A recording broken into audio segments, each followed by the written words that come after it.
Hey everybody, it's Dan Cheney with another Music Charts Archive show here on DJNTV. You know, this week is Eddie Van Halen's 65th birthday, the guitar impresario extraordinaire for the band Van Halen. And so, in honor of Eddie Van Halen's birthday, today we're going to count down the top 10 highest charting songs by the band Van Halen. One of the songs on the list was co-written by Michael McDonald of the Doobie Brothers. One of the songs has Eddie Van Halen's Lamborghini included on the track, and one song was initially inspired its lyrics by a suicide attempt, but the lyrics later on became much more lighthearted. Now those songs and more coming up on this week's edition of the Music Charts Archive show.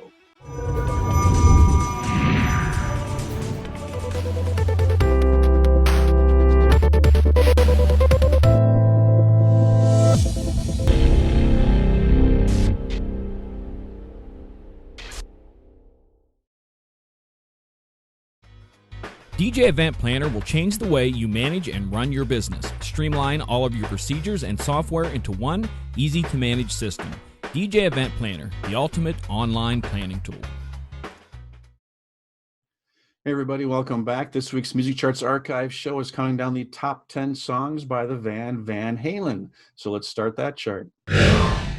Coming in at number 10, we have the song Dreams. Now, this was the second single from the album 5150. It peaked at number 22 in July of 1986. John Kerry used the song at rallies during his 2004 presidential campaign. And in 1995, the song was included in the Mighty Morphin's Power Rangers soundtrack movie soundtrack. In a Rolling Stone interview, Sammy Hagar said that if pressed, he would admit that Dreams is his favorite Van Halen song. During Sammy Hagar's solo tours, he would perform the song in a slower, more contemplative acoustic version.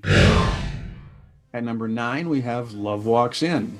Love Walks In was the third single from the 5150 album right after Dreams, and this song also peaked at number 22, this one in October of '86. Singer Sammy Hagar said in an interview that the first time Eddie Van Halen played him this song, he got goosebumps. Hagar then wrote the lyrics on the spot. The lyrics use aliens as a kind of a metaphor for new love. Hagar has said in multiple interviews that he's a firm believer in extraterrestrial life. At number 8, we have Dance the Night Away. Now, this was the band's third chart song and their first to break into the top 20, peaking at number 15 in 1979. And like the rest of the Van Halen II album that it's from, this song was produced by Ted Templeton. The band conceived the song during a recording session for the album, and they were standing in a circle humming, and supposedly they were inspired by the Fleetwood Mac song Go Your Own Way. Singer David Lee Roth wanted to call the song at first Dance Slowly to Dance, but Eddie Van Halen convinced him that the title Dance the Night Away was better. They didn't perform the song live while Hagar was the lead singer. Coming in at number 7, we have I'll Wait. I'll Wait was the second single from their big 1984 album called 1984, and it peaked at number 13 in June of 1984. David Lee Roth and producer Ted Templeton wanted the song removed from the album, but Eddie Van Halen and engineer Don Landy lobbied to keep it. Michael McDonald was brought in by Templeton to help the band finish writing the song. The lyrics were supposedly inspired by a print advertisement with a Calvin Klein underwear model, and Roth is singing to that model. No video was ever made for this song. At number 6, we have Panama. Now, this was the third single from the 1984 album, and like I'll Wait, it also peaked at number 13, but it spent one more week on the chart. David Lee Roth said that the song is just about a car that he saw race in Las Vegas, and the car was called Panama Express. But the suggestive lyrics make the car seem more like a metaphor in the song. During a bridge of the song, a car is revving its engine, and that can be heard, and the car that's used is actually Eddie Van Halen's Lamborghini. The car was backed up to the studio, and microphones were attached to the tailpipe.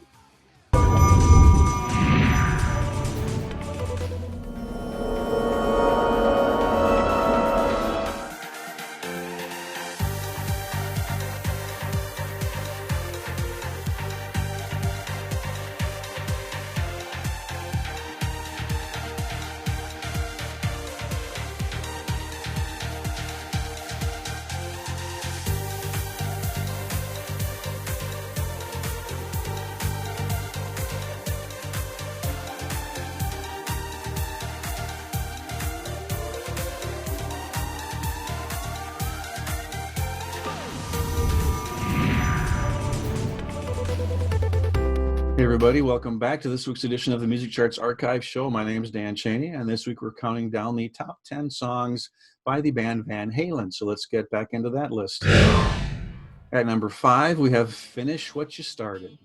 Now, this was the third single from the OU812 album, and it peaked at number 13 in December of 1988.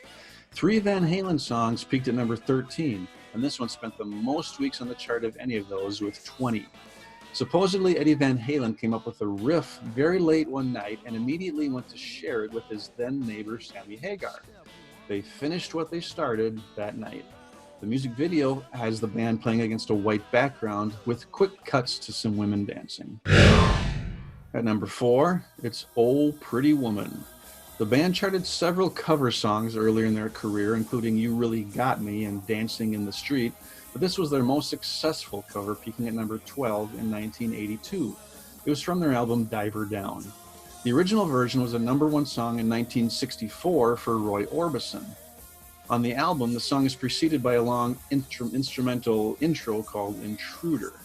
The intro was also used in the music video for the song, which has the band playing a samurai, a Tarzan, a cowboy, and a Napoleon, all coming to the rescue of a woman who's being harassed by a couple of little people. A woman who turned out later to be a cross-dressing man. That video was initially banned by MTV.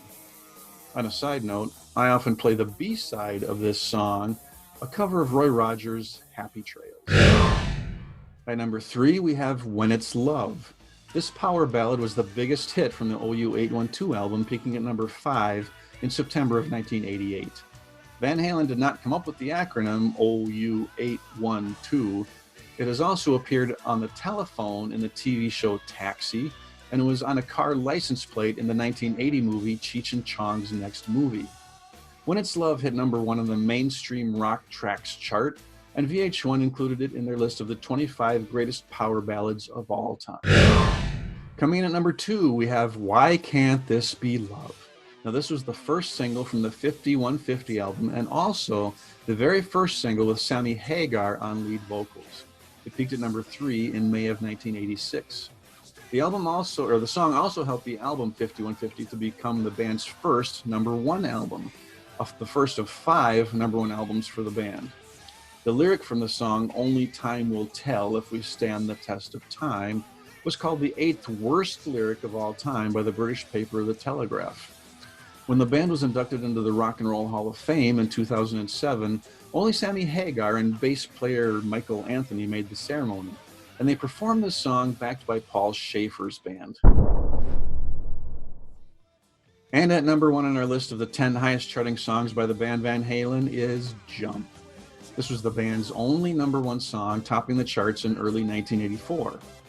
At the time, the song was a departure musically for the band, relying heavily on synthesizers and keyboards. Eddie Van Halen actually wrote the synth line back in 1981, but the rest of the band rejected it at the time. Before recording the 1984 album, producer Ted Templeton asked David Lee Roth to give the song another listen. Thinking about a news story about a man attempting to commit suicide by jumping, Roth came up with the line, "Go ahead and jump," and bounced the idea off of roadie Larry Hostler. The tone of the song was changed from suicide to jumping at an invitation to love, and a number 1 song was born. Well, that's it. Those are the top 10 highest charting songs for the band Van Halen. Please give the video a thumbs up. Do you have a favorite song? I thought the songs with Sammy Hagar were all okay, but I was always more partial to the David Lee Roth years, and I especially like the songs Jump and Panama. Any Van Halen songs you were surprised did not chart higher and make the list? Let me know in the comments. This has been Dan Cheney for the Music Charts Archive Show here on DJNTV, and join me again next time.